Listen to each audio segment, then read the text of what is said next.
حضور ہر کام میں صحابہ سے مشورہ لیا کرتے تھے، مشورے میں خیر ہوتی ہے۔ آپ علیہ السلام کا فرمان ہے، جس بندے نے مشورہ کیا اور استخارہ کیا یہ اپنے کام میں کبھی ناکام نہیں ہو۔ دو چیزوں کا حکم دیے، پہلے استخارہ کریں، اللہ سے اس کام کے بارے میں خیر طلب کریں، یا اللہ میں یہ کام کرنے لگا ہوں،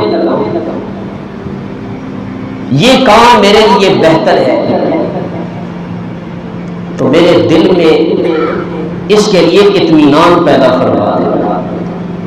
صحابہ کرام فرماتے ہیں کہ رسول اللہ صلی اللہ علیہ وسلم ہمیں صاحب استخارے کی دعا اس طرح سکھاتے تھے جس طرح قرآن کی آیت سکھائی جاتی ہے۔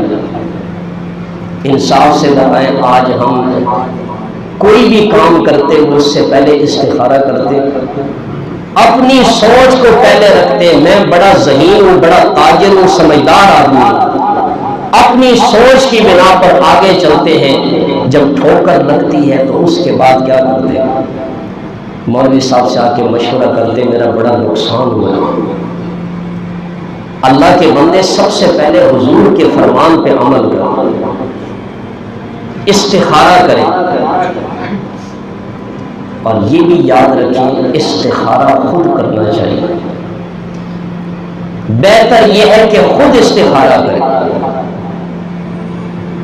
کیونکہ آپ نے ایک کام کرنا ہے،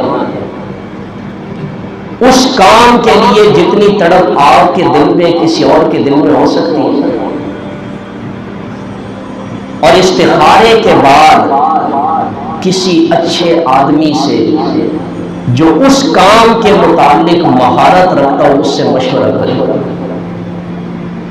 اور اس میں پھر حضور نے فرمایا جس سے مشورہ لیا جائے اسے چاہیے کہ امانت داری کے ساتھ مشورہ دے۔ جب استخارہ بھی بندہ کر لیتا ہے، اچھے آدمی سے مشورہ بھی کر لیتا ہے، اب یہ بندہ یہ کام شروع کرتا ہے، اللہ تعالیٰ اس کے کام کو پائے تکمیل تک پہنچا دیتا ہے۔ اس لیے جب بھی آپ سے کوئی مشورہ لے کسی بھی کام میں، تو خدا کے لیے اس مسلمان کو خیر خواہی کا مشورہ دیا کرے۔ اگر کبھی حسد میں آ کر غلط مشورہ دے دیا، یہ مت سوچنا میں نے صرف اس کا نقصان کیا، آپ کا نقصان خود بخود ہو جائے گا۔